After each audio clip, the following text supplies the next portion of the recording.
is going to be very short. It's a short video, but this is reference to my last video that I put up about having that brief conversation with Carrot Top about Robert Williams. And a lot of people was asking me how did I feel about it. You know, to me, what it reveals is how we as a human family, I would say, how we abandon one another. I don't think that any human being on the earth should be walking around feeling as though that they are totally alone. But some of us are made to feel as such. You know, because I came up in an entire family, and I was made to feel that way numerous times, numerous times. You know, and when you are an introvert and you're considered different, or you are considered unique, having a unique personality, or you're considered different, um, that doesn't help the situation. But what that does, that puts you in the arena of people who don't too much care about trying to get to know you or trying to understand you, and that makes you go further and further inside. And then when you go further and further inside, in order to find that place of where you can properly function and at the same time still remain being yourself, um, people look at you even in a more way to where they say that you're even more stranger.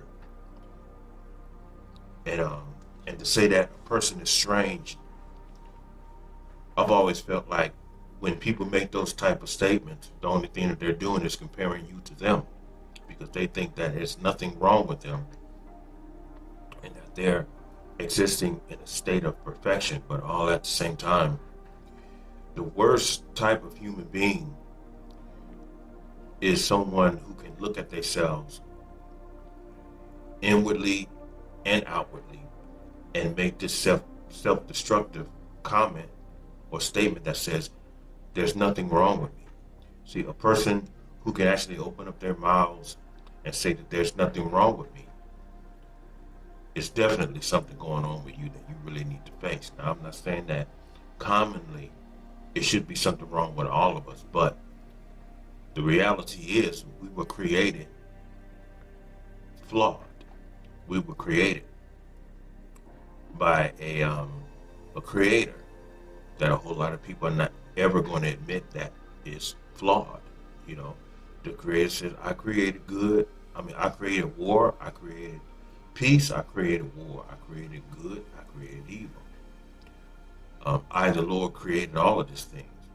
You know, this is a creator that's telling you that it's flawed, you know, and anything that has a dual component is flawed. It's flawed. And people may say, well, why do you say anything that has a dual component is flawed? It's because it's dealing with two entities that are opposing one another. The only time that, as controversial as this may sound, the only time that I feel like a human being is exactly in a state of perfection, you would have to be either totally good or totally evil. But we wasn't created like that. We were created as dual human beings, and this is one of the primary reasons why you see so much conflict going on the internet currently, especially with everything that's going on with Brother Corey and Anton Daniels, which seems like it's getting much worse, because I think Brother Corey is in a state of overkill. You know, Brother Corey has already won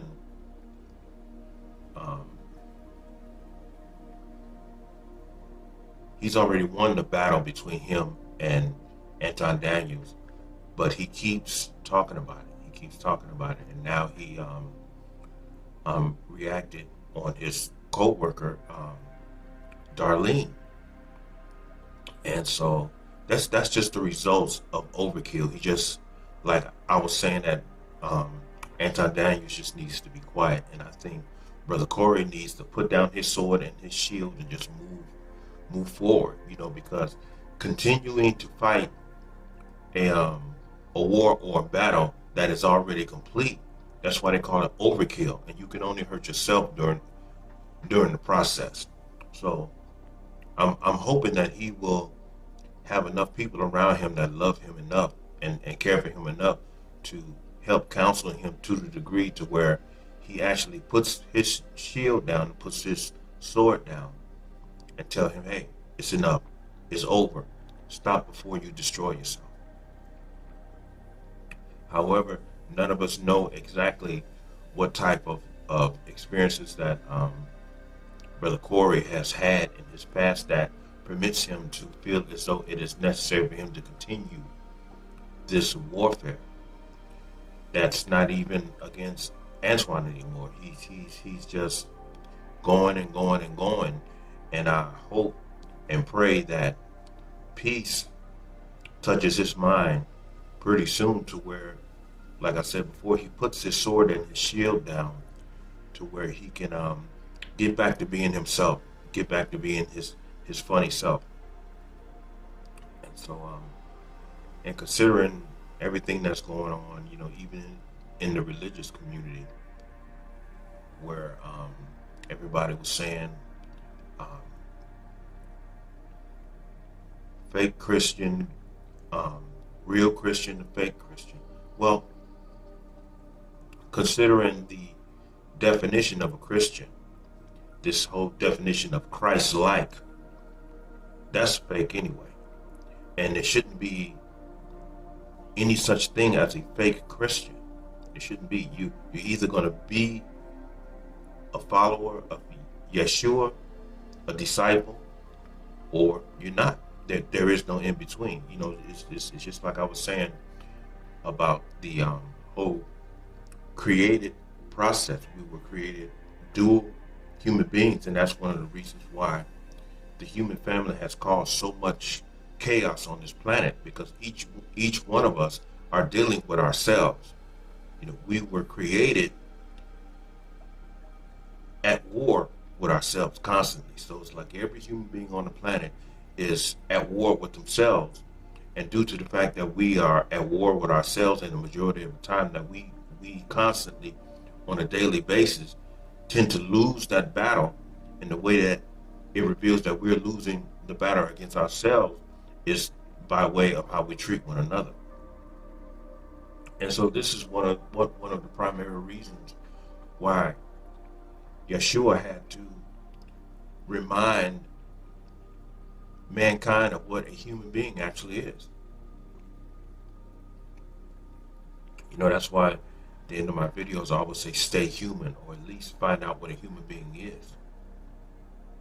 And so a human being means a student or a member of humanity. So we have to get back to humanity, because lately, from what I'm seeing, we're losing this battle. We're online attacking one another. We're turning against one another, hurting one another, because we feel as though you either do this or I'll get someone else to do it. A lot of people say, "Oh, that's cold." He shouldn't treat Darlene like that. And I'm not making any excuse for Brother Corey, but you don't know what he's dealt with in his life, and therefore, in the effects of that, you don't know what he's dealing with currently, in effects of what affected him in the past. And I believe that all of us have that same thing going on within ourselves. And it's just like my mother passed away this past December the 11th, and she was a very cruel, wicked, and inhumane woman. And she did a whole lot of dirt before she left here. And as a matter of fact, the biggest injury that she did to not only me but the rest of my family is that she never resolved her differences with anyone. So when she passed away, a person like me, I didn't feel anything. And that's not boasting. I'm not trying to boast in a way to where I didn't cry when my mother died. It's just that she put me in a position, and I'm not blaming her, but due to the fact that her her deeds of immorality were so deep and so outrageous and so painful. When a person like that passes on, you don't grieve for them, and it's not that you don't want to grieve for them, because naturally you should grieve when your mother passed on. However, due to the fact that the way she treated people and she treated herself, um, a lot of us are not able to grieve. A lot of us are not able to grieve. I have a sister that's telling me, you have to forgive her. You have to forgive her. No, I don't have to do a damn thing. I don't have to do anything. You know, and I'm the type of human being to where you have to resolve your differences with anyone. If there's ever going to be any forgiveness, you have to resolve your problems with people. And I've made a couple of videos a while back that are titled, There Can Be No Forgiveness Without Resolve. But a whole lot of these parents, they do a lot of evil, and then they refuse to resolve their differences with you, and then they pass on. And due to the effects of them passing on, all of a sudden they become a saint. All of a sudden they become a saint because people are not being honest with themselves, and therefore they want to they don't want to say anything that will make other people look at them kind of crazy. Now, simply because this person has passed on, it doesn't mean that they're saints. You're supposed to be a saint while you're living. What's hypocritical about life and death is that people are all of a sudden looked upon as saints simply because they pass away, and that's hypocritical. What makes you a saint is the way that you live and the way that you treat yourself and other people. And passing on without resolving your differences with your children, your friends, or whoever the case may be, what you leave behind is a you might as well say like a legacy of unresolved issues, and who has to live and deal with that. And the last thing that you want to hear someone say to you is that you have to forgive them. No, I don't have to do a damn thing. I don't have to do anything. Okay? And my not being able to grieve, to me, is justified. And I've moved on, so that's just the end of it. But I've always maintained a very good relationship with my sons. And one thing that I promised myself, that once I close my eyes for the last time, one of the things that's going to mean the most to me is that I am right with my children. I'm on good terms with my children. I'm not going to leave any memory or legacy behind with my sons feeling as though I did something to them or said something to them, and never resolve those differences, never apologize to them or anything like that. So what is most important is humanity. We have to get back to understanding exactly how to be human beings. We have to get back there. So that when you do pass on, you will leave an impact that is good, to where people are affected in such a way that they actually do mourn for you because of the goodness that you did, and the goodness of and of how an impact that it made on them. You have to excuse me. I just not too long ago woke up. It's 3:49 a.m. and I found it difficult to sleep, so I just went ahead and got up. But considering everything that's going on in the world, as I always say, the world is going into darkness, and the only way that the world is not going to go into darkness, we have to become better human beings. You know, it's like Sir Krishnamurti has said, we are the world and the world is you. You know, so the world is in the shape that it's in currently because of the human being. So what we do to one another, we do to ourselves. You know, and what we do to ourselves, we do to one another. And that creates an environment that's either peaceful or hostile. So we have to get back to understanding the importance of what it means to be a human being.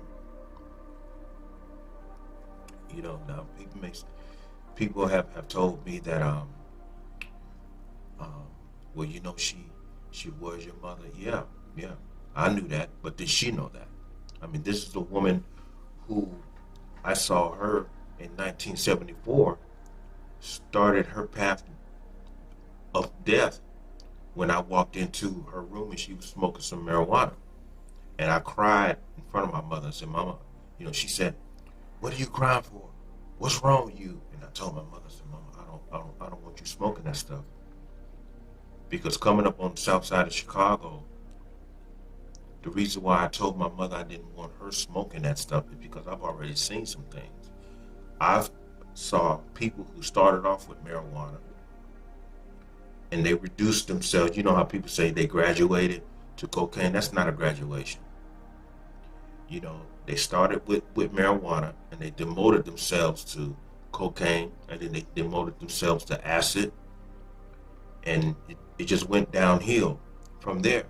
And when they hit the bottom of the hill, there was nothing but a casket there waiting for them. I saw this before I even saw my mother. So do drugs, and so I was telling her, I don't want you doing that, because I knew that weed was going to demote her to other areas of drugs that was going to eventually kill her. Now, she passed away this past December the 11th over a prescription drug overdose. My sister told me there was a time to where she would take 100, imagine this, Aleve pills. Imagine someone sitting up taking 100 Aleve pills. 100. A handful of Aleve, just doing them like that.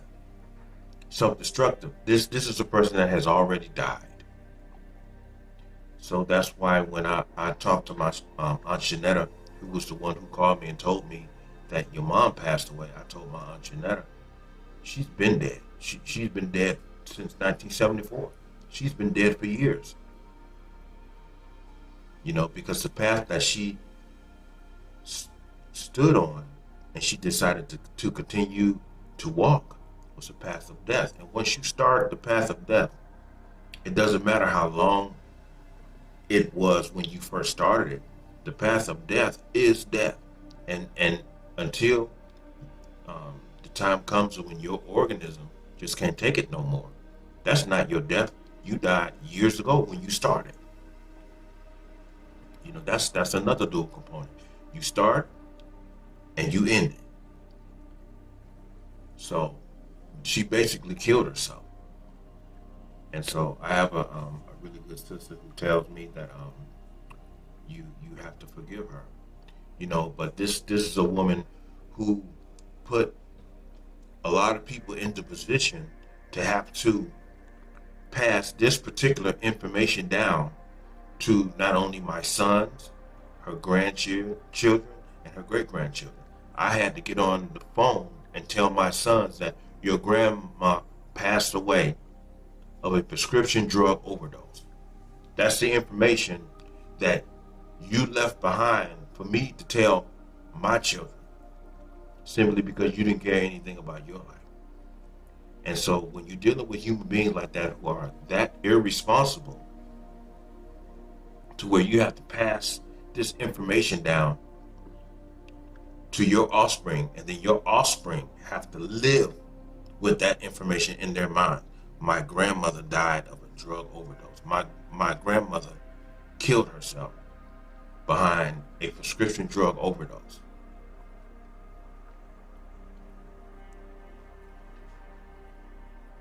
No. No forgiveness. Because there's no excuse. There's really no excuse. Well, and then they say, well, if you don't forgive her, then God ain't gonna forgive you. I could care less. I could care less. I'm just being real with it. So that blackmail stuff, that doesn't mean anything to me. She didn't care anything about her own life to the degree she destroyed herself.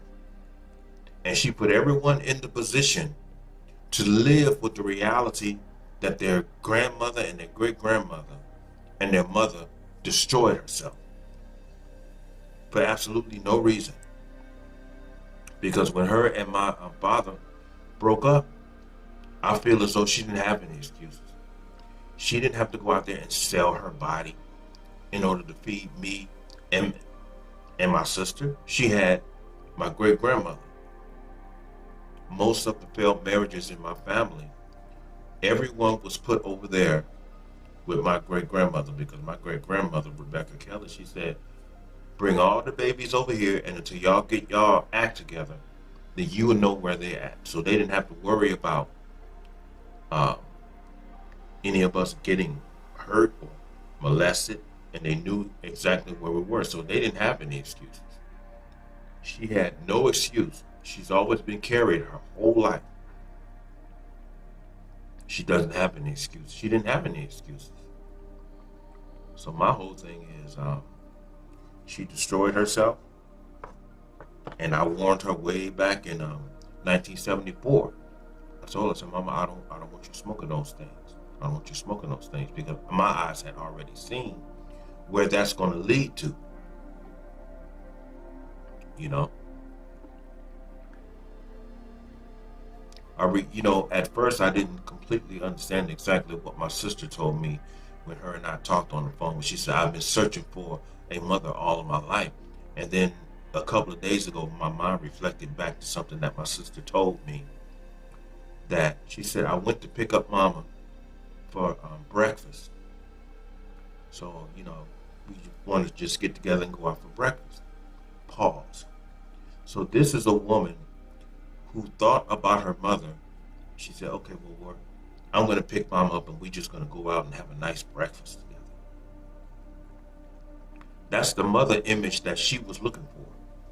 But as time went on, while they were eating breakfast, she happened to look across the table, and my mother was sitting up, slobbing out of her mouth, asleep. Because she has so many prescription drugs in her. So my sister wasn't able to enjoy a relationship between her and my mother. So that's the mother that she is left to remember. So I totally understand my sister, even though me and my sister are estranged right now. But I understand exactly what she means, because I had an image. We all have an image of the type of parents that we would like to have and enjoy during this life experience. However, a whole lot of us have only been disappointed. And it's not just us, it's a whole lot of us. A whole lot of us. And then when they pass on, they never resolve their differences. And we're left feeling betrayed and abandoned. And then someone comes up and tells you still have to forgive them, because those are still your parents. You can't forgive anyone unless you resolve your differences. And a whole lot of these parents destroy themselves without taking the time to sit down and talk about what they've done, listen to your children, and help your children heal on the inside. But a lot of these parents just die off and leave a whole lot of wounds behind. A lot of them die off and leave a whole lot of wounds behind. And yet still, simply because they passed on, they all of a sudden become saints. My big sis, oh, mama was this and my mama was that. No, your mother was a drug addict. That's what the hell she was. Okay? You're never going to find me talking about, oh, my mother was cool, my mother was a loving woman. No, my mother was a prescription drug addict. My mother was a drug addict, and she ended up killing herself. That's what the hell she was. That's what she left us with. That's what I had to tell my sons on the phone. So don't come at me telling me what I need to forgive someone for. Someone who didn't love themselves enough to stop abusing themselves.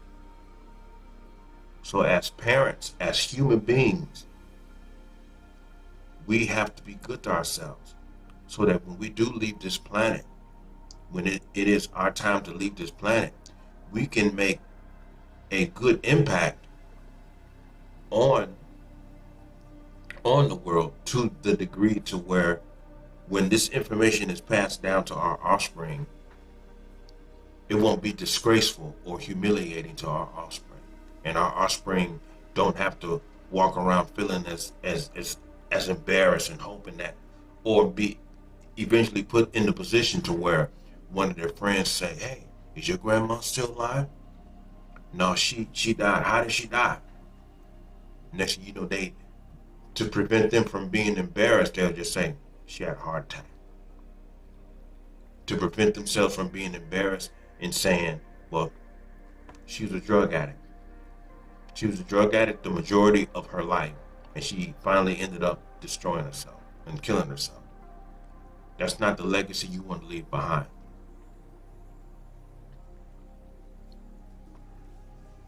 So with that being said, I'm gonna end this right here. I didn't expect really to talk about all those things. It's just that I wasn't able to sleep, and I guess this is what I'm talking about was most likely the primary reason of why I wasn't able to rest. But whatever the case may be, everyone have a good night.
Has he named a successor? Sikujana. The least likely candidate. Even in death, he has shown weakness. I'm sorry, Shah. Why should you be sorry, Baba? That man's death works to my advantage. He was your father. Bloodlines. They're always demanding our allegiance. My conception was a moment of pleasure for him, and the beginning of a lifelong struggle for me. If I have tears, I'll shed them for myself, not for my father. It's just like my mother passed away this past December the 11th, and she was a very cruel, wicked, and inhumane woman. And she did a whole lot of dirt before she left him. And as a matter of fact, the biggest injury that she did to not only me but the rest of my family is that she never resolved her differences with me. So when she passed away, a person like me, I didn't feel anything. And that's not boasting. I'm not trying to boast in a way to where I didn't cry when my mother died. It's just that she put me in the position, I'm not blaming her, but due to the fact that her deeds of immorality were so deep and so outrageous and so painful, when a person like that passes on, you don't grieve for them. It's not that you don't want to grieve for them, because naturally you should grieve when your mother passes on. However, due to the fact that the way she treated people and she treated herself, a lot of us are not able to grieve. A lot of us are not able to grieve. You know, I have a sister that's telling me, you have to forgive her, you have to forgive her. No, I don't have to do a damn thing. I don't have to do anything, you know. And I'm the type of human being to where you have to resolve your differences with anyone. If there's ever going to be any forgiveness, you have to resolve your problems with people. And I've made a couple of videos a while back that are titled, There Can Be No Forgiveness Without Resolve. But a whole lot of these parents, they do a lot of evil and then they refuse to resolve their differences with you. And then they pass on. And due to the effects of them passing on, all of a sudden they become a saint. All of a sudden they become a saint because people are not being honest with themselves, and therefore they want to they don't want to say anything that will make other people look at them kind of crazy. Now, simply because this person has passed on, it doesn't mean that they're saints. You're supposed to be a saint while you're living. What's hypocritical about life and death is that people are all of a sudden looked upon as saints simply because they pass away, and that's hypocritical. What makes you a saint is the way that you live and the way that you treat yourself and other people. And people have told me that, well, you know, she was your mother. Yeah, I knew that, but did she know that? I mean, this is a woman who I saw her in 1974, started her path of death when I walked into her room and she was smoking some marijuana. And I cried in front of my mother and said, Mama, you know, she said, what are you crying for? What's wrong with you? And I told her, I don't want you smoking that stuff. Because coming up on the south side of Chicago, the reason why I told my mother I didn't want her smoking that stuff is because I've already seen some things. I've saw people who started off with marijuana and they reduced themselves. You know how people say they graduated to cocaine? That's not a graduation. You know, they started with marijuana and they demoted themselves to cocaine, and then they demoted themselves to acid, and it just went downhill from there. And when they hit the bottom of the hill, there was nothing but a casket there waiting. I saw this before I even saw my mom.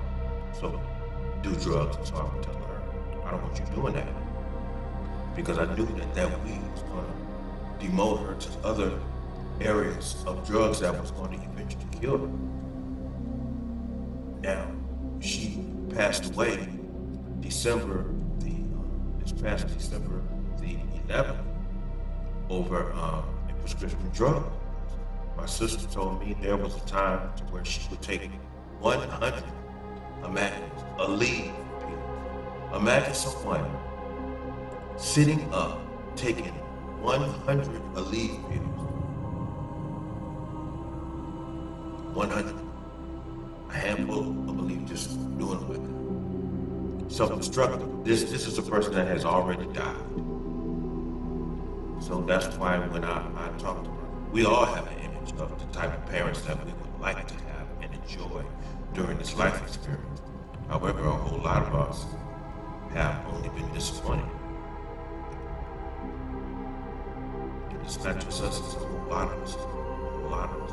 And then when they pass on, they never resolve their differences. And we're left feeling betrayed and abandoned. And then someone comes up and tells you, you still have to forgive them because they're still your parents. You can't forgive anyone unless you resolve your differences. And a whole lot of these parents destroy themselves without taking the time to sit down and talk about what they've done, listen to your children, and help your children heal on the inside. But a lot of these parents just die off and leave a whole lot of wounds behind. A lot of them die off and leave a whole lot of wounds behind. And yet still, simply because they passed on, they all of a sudden become saints. My big sis. Oh, mama was this, mama was that. No, your mother was a drug addict. That's what the hell she was. Okay? You're never gonna find me talking about, oh, my mother was cool, my mother was a loving woman. No, my mother was a prescription drug addict. My mother was a drug addict and she ended up killing herself. That's what the hell she was.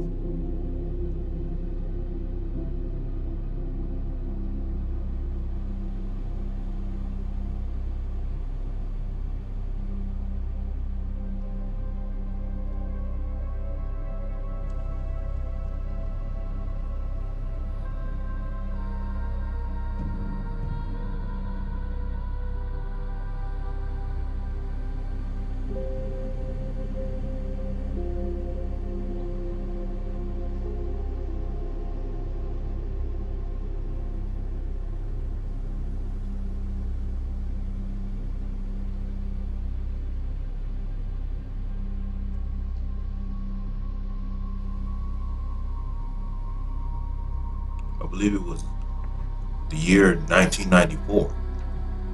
I was sitting with my mother talking because my mother used to live out here in Las Vegas for a little while.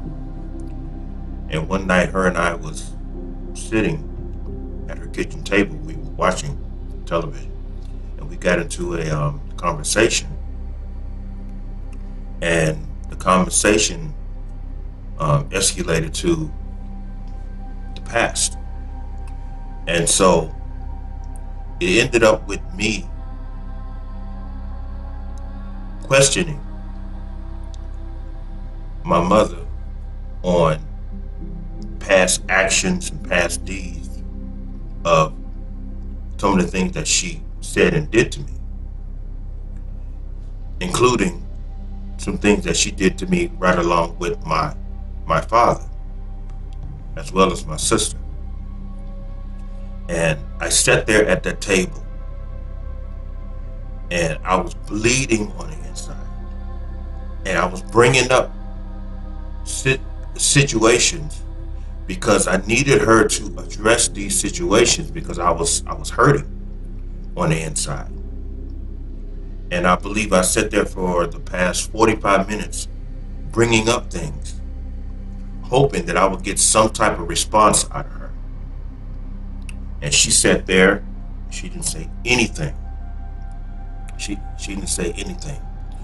And I got frustrated. And so I stood up because I was getting ready to leave. And I recall myself looking back at her, telling her, I just wish you and Daddy would have just left one another alone. Because I told her, I said, had you guys left one another alone, I wouldn't be here suffering like this. I said, because I don't understand. Why did God pick you two to be my parents, and you caused me so much harm, and you just don't want to address anything? What type of parents will stand there and watch their child bleed on the inside, knowing that they have the information and therefore the keys and the ability to stop bleeding on the inside? And all I was doing is just trying to question her. If you are my mother, and if he was my father, how come y'all did not treat me as such? How come you did not treat me as such? So I understand Shaka when he said bloodline. He's talking about biological. They are always demanding our allegiance, and that goes to what my friend, sister in Christ was telling me. Well, you have to forgive them. You have to forgive them. And like I said in my previous video, I don't have to forgive nobody for nothing, because the only way that forgiveness can transpire, we have to sit down and talk about things, because there's some answers. There's some things that I need some clarity on things. You're just not going to mistreat me as a parent. You're not going to commit immoral acts towards me in which goes in opposition of the divine principles that the Creator gave you to exercise towards me. You're not going to go against that. And I have the intelligence. I was given the intelligence to recognize that what you're doing goes in opposition of the moral principles as a parent.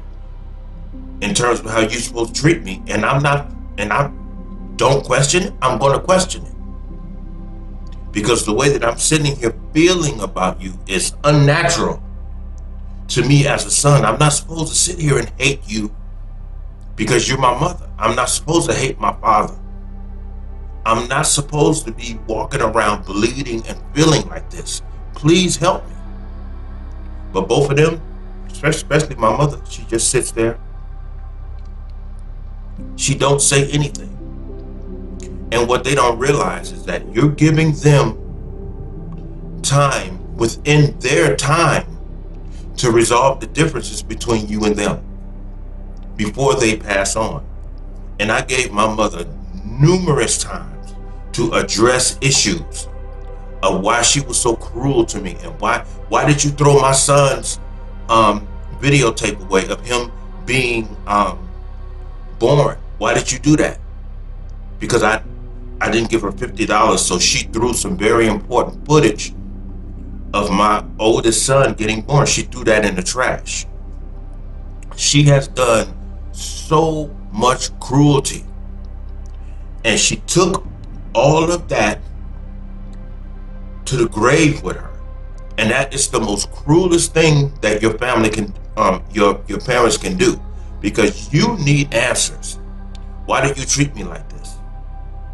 They keep all of that inside, and they would rather die than to open up and tell you why they did it, because actually they didn't have any reason to treat you as such. And one of the primary reasons why you're asking them, why did you do this? Because you know within yourself you didn't do anything to provoke such behavior of them towards you.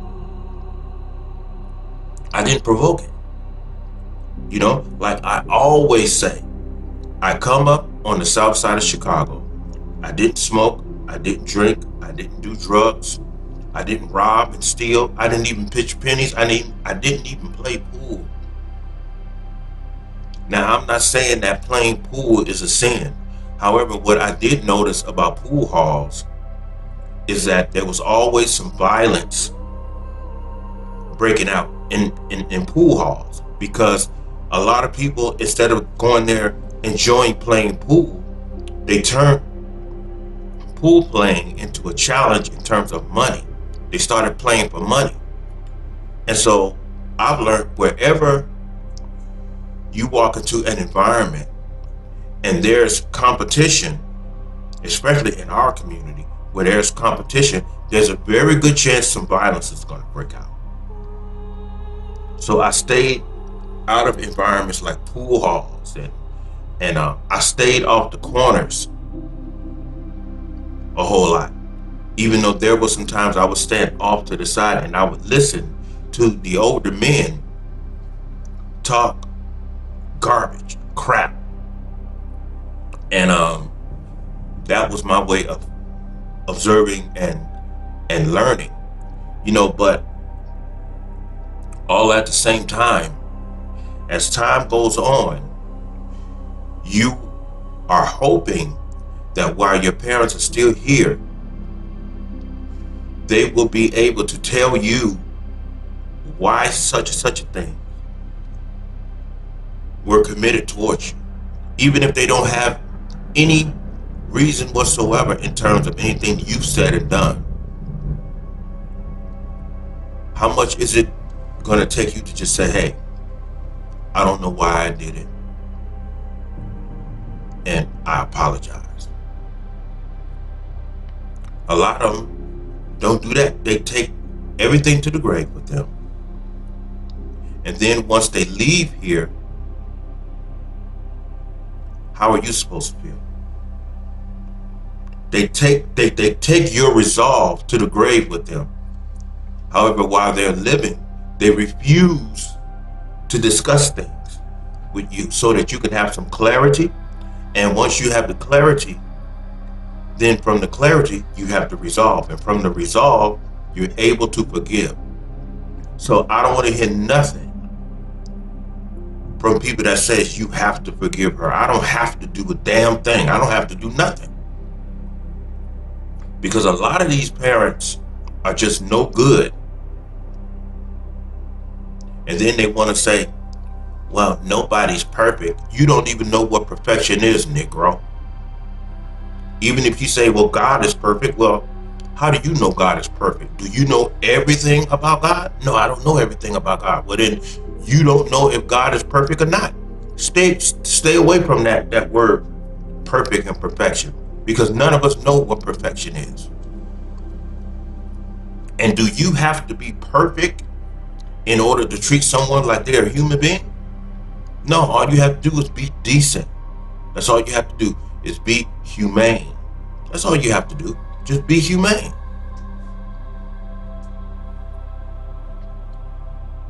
So numerous times, I gave her the opportunity.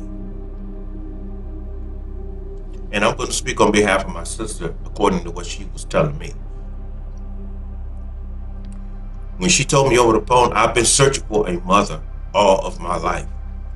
All of my life. And considering going all the way back to 1974, as I said in my previous video, my mother started using drugs. So she put herself on the path of death in 1974. The path of death is the path that's going to lead you to the ultimate death. So it doesn't matter if you start in 1974 or any other date. The path is death. And so as soon as you put your foot on the path of death, you're dead, because that's where the path is going to lead you. It doesn't matter how long it's going to take you to get there. You're on the path of death. And during the time until you meet the ultimate death, due to the fact that it is the path of death and you chose it, you're going to be doing things to yourself and therefore your organism, to where when that ultimate time comes, your organism is going to just end. It's almost like walking to a cemetery doing crack. And you, like, say you walk into the cemetery and you're walking around doing crack and you're looking for your gravesite, and you walk upon an open grave. I know this is kind of weird. And you walk upon an open grave and you're standing there and you're doing drugs. You take that last hit like she did, and then when you have a seizure and you pass out, you fall right in that grave. That's the path of death. When you commit anything that's going to eventually lead to your demise, it doesn't matter if you started 20 years ago. That path is going to lead to death. If you started at 1974 and you go as long as 2025, you made a promise with death way back in year 1974. This is the reason why my very gentle and delicate and beautiful aunt, Shanetta, when she told me, David, I want you to know your mom has passed. I told my aunt, I said, we call her Deanie, D-I-N-I. I told my aunt Deanie, I said, she's been dead for a long time. I said, this is what you guys don't understand. She died years ago. She died years ago. But I want to get back to what I was getting ready to talk about, my sister. And I have to bring up again my sister saying that, pardon me,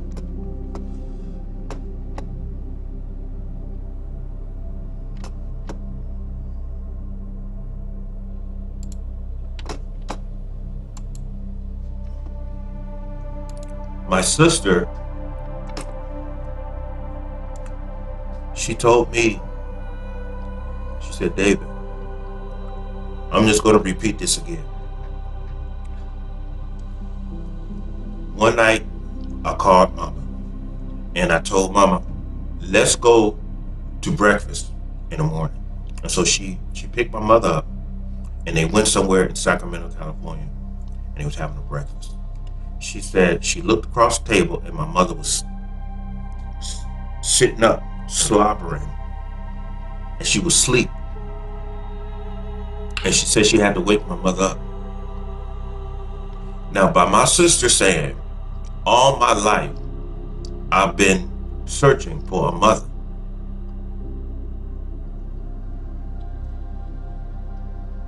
And she looks across the table, and that's not the image or the idea that she had in mind in terms of being a mother. So my mother did not even fulfill her divine principles towards my sister. So she took that to her grave as well. And the reason why she took that to her grave is because that's the first thing my sister talked about when her and I got on the phone and talked. After so many years of not communicating with each other, that's one of the first things that she brought up after my mother killed herself. And so a lot of people in the family noticed how I didn't break down or cry or anything.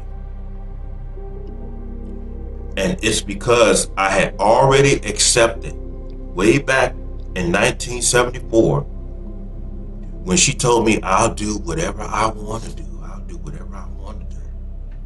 You know how you black women are. I'll do whatever I want to do. I'm a grown woman. You know how y'all are.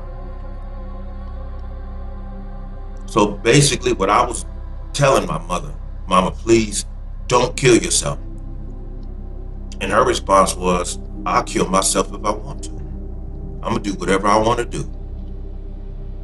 And here it is, 2005. She ended up overdosing off of drugs. Now people can say, well, it's prescription drugs. It's drugs. She was a drug addict. And she eventually killed herself. Say that. Say that. And the legacy, which is the information that you leave behind, is what is going to be passed down from generation to generation about your person. As I said before, so I had to get on the phone because I'm not going to lie to my sons. That's not the type of relationship that we have. I'm not going to lie to my sons. So I told them that your grandmother passed away by a drug overdose and I told them she's been a drug addict since 1974. And they didn't sound, they sounded kind of sad and disappointed, but all at the same time, that's who she was and that's what she was. That's who she was and that's what she was. Don't lie to your children about these wicked people. Don't try to clean their mess up. Don't lie to your children. Don't clean their mess up. They are the ones that should have cleaned their mess up. And if you notice, all of a sudden they become saints when they pass away. Oh, mama was this, mama was that. Your mother was a drug addict. That's exactly what the hell she was. My mother was a drug addict. She was a drug addict from the year 1974 to the year 2005 when she killed herself. Say that. Face it. And her problem was, which is the primary problem of a whole lot of people, if they're either drug addicts or alcoholics, they are some very cowardly and irresponsible people. Instead of facing the reality, they always want to run from it. I can't take it. She used to always say, I can't take it. I can't take it. I need a joint. The alcoholic says, I can't deal with this. I need a drink. I recall going to church with an older woman out here named Carolyn Brown. She used to go to this little black hip hop church out here called Mountain View. Mountain View is a a black church out here. You know, when you have a whole lot of Negroes, you know, with this old Kirk Franklin vibe to it. And I went to church with her one morning, and they were telling us as we were going into the church, don't take a seat when you go into church, just remain standing. And so we had remained standing, and the pastor and his wife comes in and they get to the pulpit. They say, this Sunday morning, we're going to be honoring the Mother's Board. And so we would like everyone to remain standing as the Mother's Board enter. So they started playing their little music, you know, and all these Mother's Boards, you know, these older women come walking in, you know, with their flower hats on and everything. I set my ass down. And everybody's looking at me. I sat down and I ain't no following. I dare anybody say anything. I dare you to say something to me. You can't whoop me. So what are you going to do? Because I know the reason why I'm sitting down. Because what I saw coming up on the south side of Chicago and in the black community, ain't no way in the world I'm going to honor this. Not this generation. And Carol looked down at me and she tapped me. She said, stand up. I said, I'm not standing up for them. To hell with them. And so when we left the church and we was at her place, I'm sitting in her living room. She said, can you please explain to me why you didn't stand up for them? And I told them, I said, you see this hip hop generation that was created? I said, those are the same people who say that they hate hip hop. However, they created the environment in which gave birth to the hip hop generation. I said, I've seen them, these Mother's Boards. Boogie, oogies, till you can't boogie no more. Those were the women who you used to see dancing down the goddamn Soul Train line. Doing the hustle and all of that, hanging out in clubs and disco clubs, when they should have been somewhere organizing. Here it is, Brother Medgar Evers, he gets shot in his back. Brother Malcolm X, he gets assassinated. After him, Dr. King gets assassinated. After Dr. King, the Black Panther Party gets disassembled, and some of them get killed in the early 70s. Now here it is, 1973, 1974. You niggas are dancing down the Soul Train line like you celebrating? This government just wiped out all of your black leaders. And what are you doing about it? You dancing down the Soul Train line like some clowns. Your little clown outfits with your little afros and all that. Running away from your problem, dancing your problems away. And look at the problems that we have right now. During that time, you should have been organizing. They just wiped out your leaders. Shouldn't you be somewhere organizing that all of those things can't transpire anymore? This is the reason why I told her I have absolutely no respect for that generation. They have done absolutely nothing, and therefore they have done too much by doing nothing. So I will not stand for them. I will not honor them.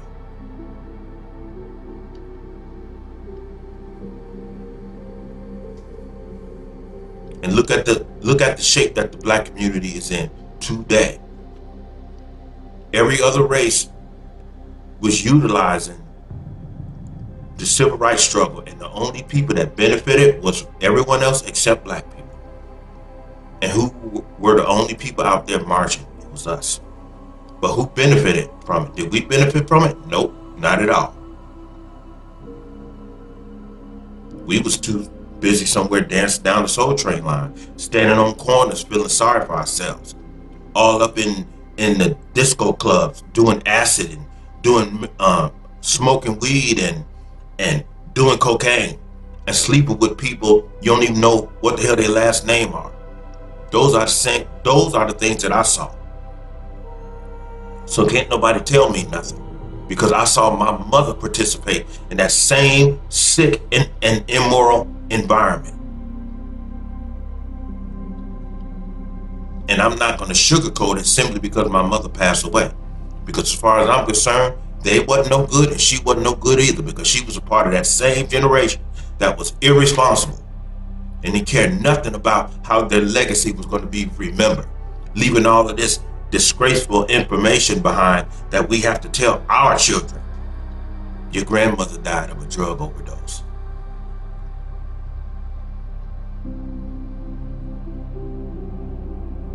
Then your offspring have children. Who was your grandmama, daddy? How did she die? The same as I wanted to know why my grandmother passed away. It's going to happen.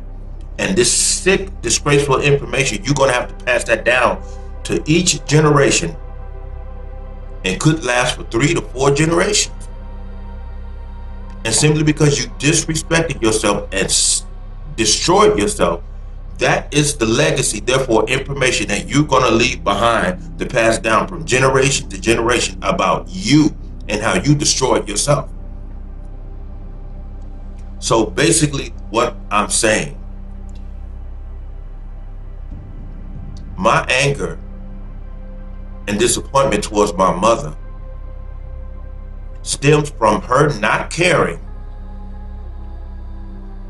of how destroying herself was going to affect her own children and her grandchildren and her great-grandchildren. How can you walk around and say, I have children, grandchildren, and great-grandchildren, and at the same time you know that what you're doing to yourself is going to eventually cause your demise? You know this, but you don't love yourself enough to end it. And so you can't tell me you love your children. You can't tell me you love your grandchildren. You can't tell me you love your great-grandchildren.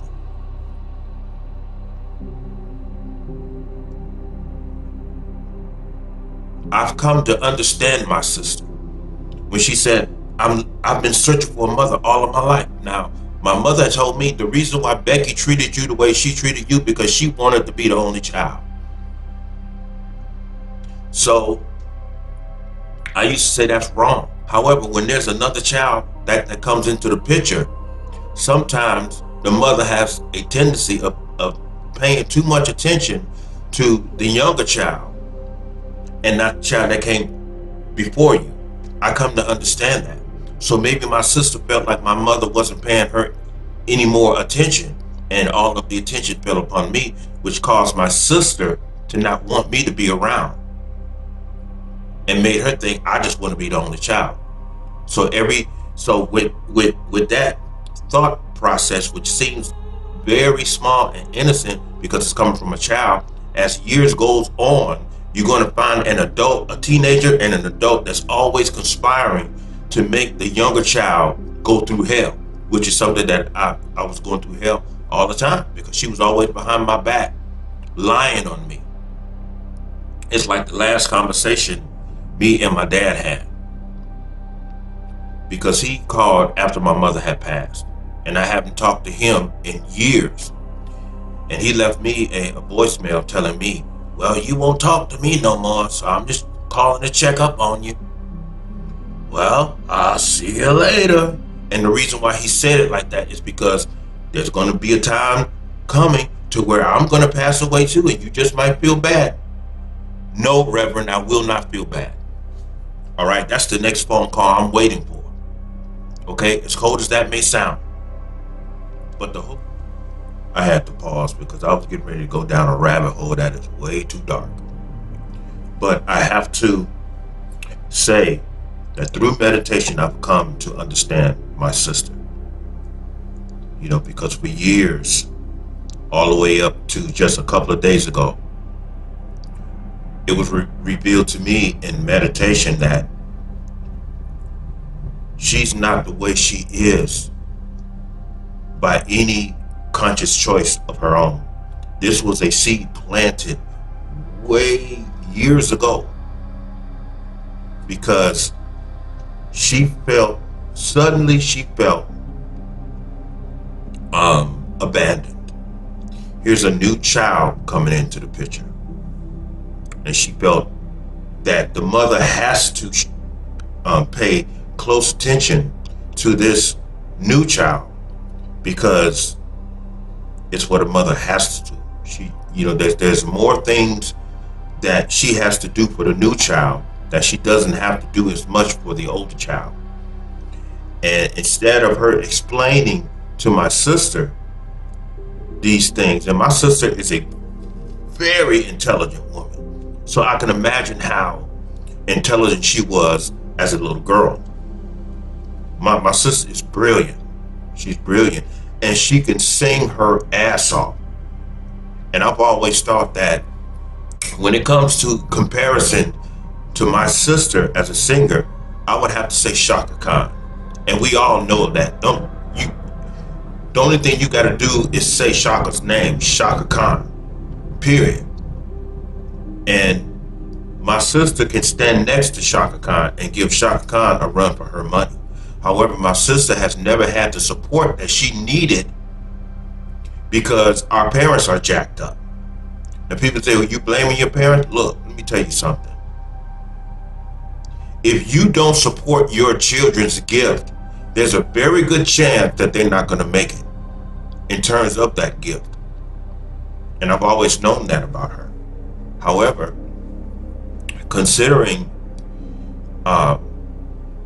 she became, you might as well say, a victim of feeling neglected as time goes on, that feeling of neglect because of another person's presence, that goes into adulthood.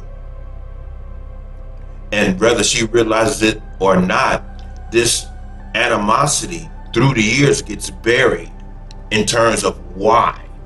And as time goes on, their minds become conditioned to have this unconscious animosity towards this other person who happens to just show up and needed further or more attention than them.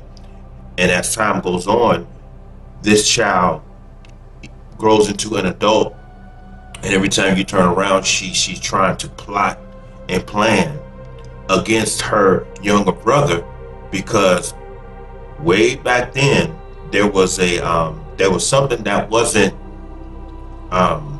explained to her, and it's sometimes time erases memory, and if the memory is erased intellectually, this person at some point in time is going to forget why they're acting towards that other child in a certain way, because time has erased the reasoning of why. But as they become an adult, there's something that cultivates this condition and therefore this animosity towards this other person during time.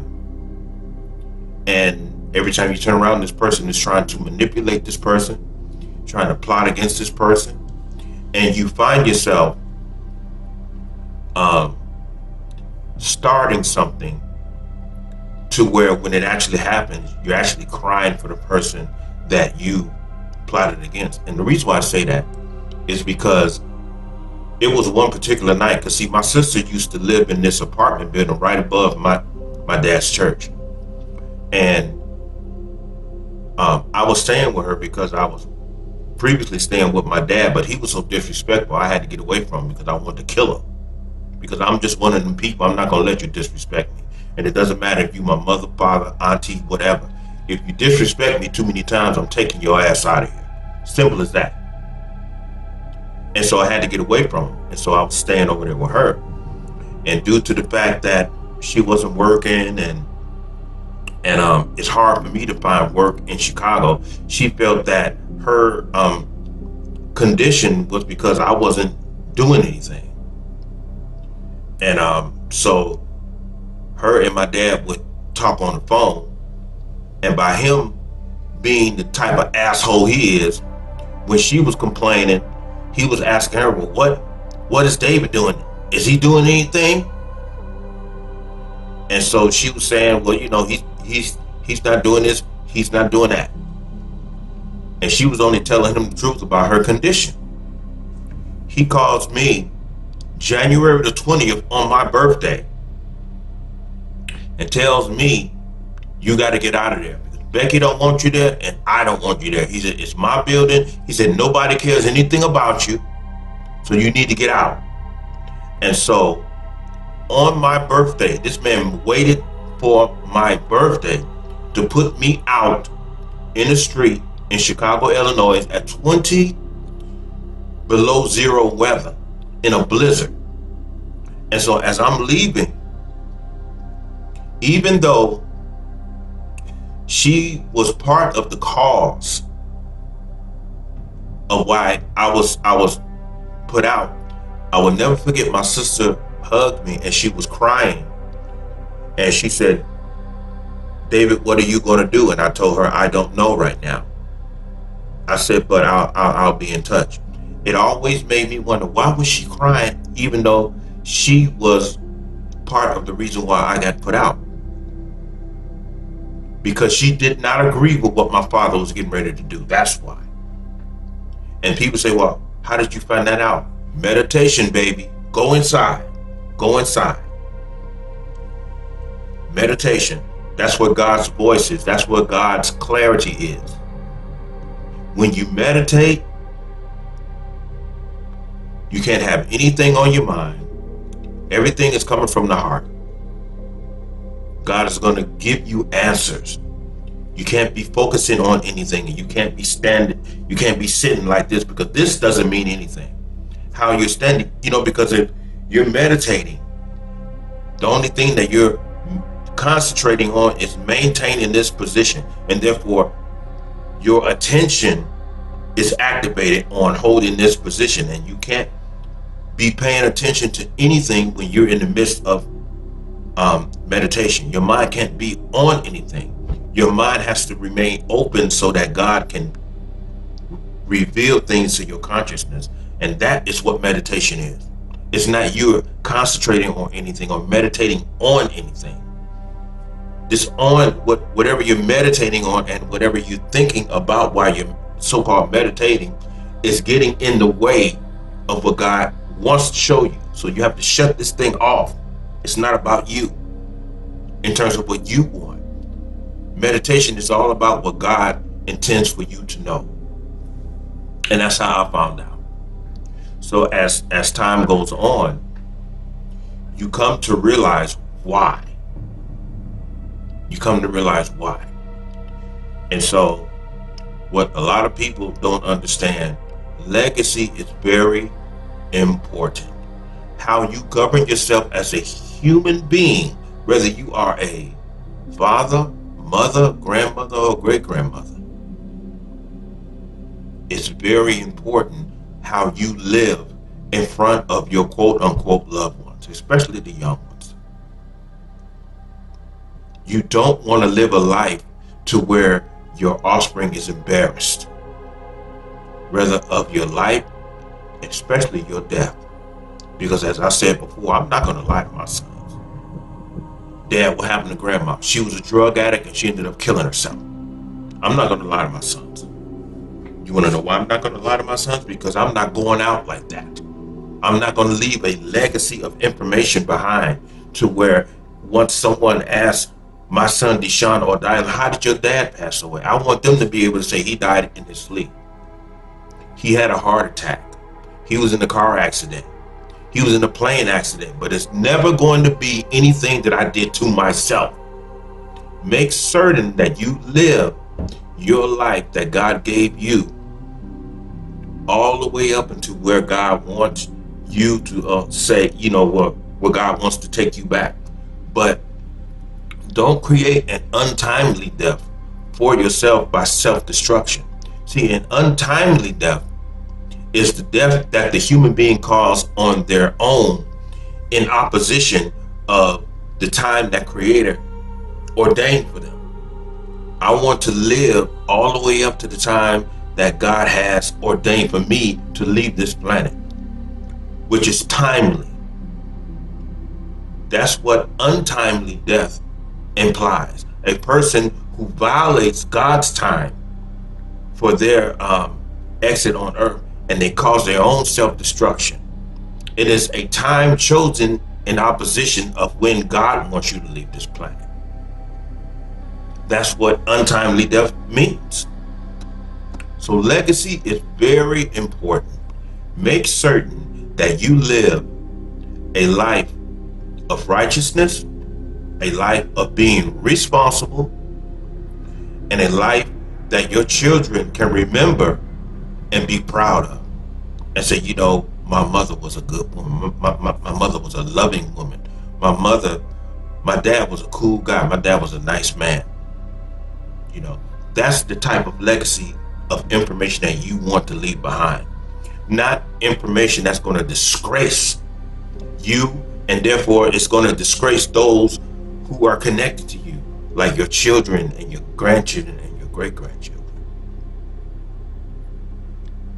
Don't put your offspring in the position to where they have to lie about who and what the hell you were. Make them proud. Don't disgrace them.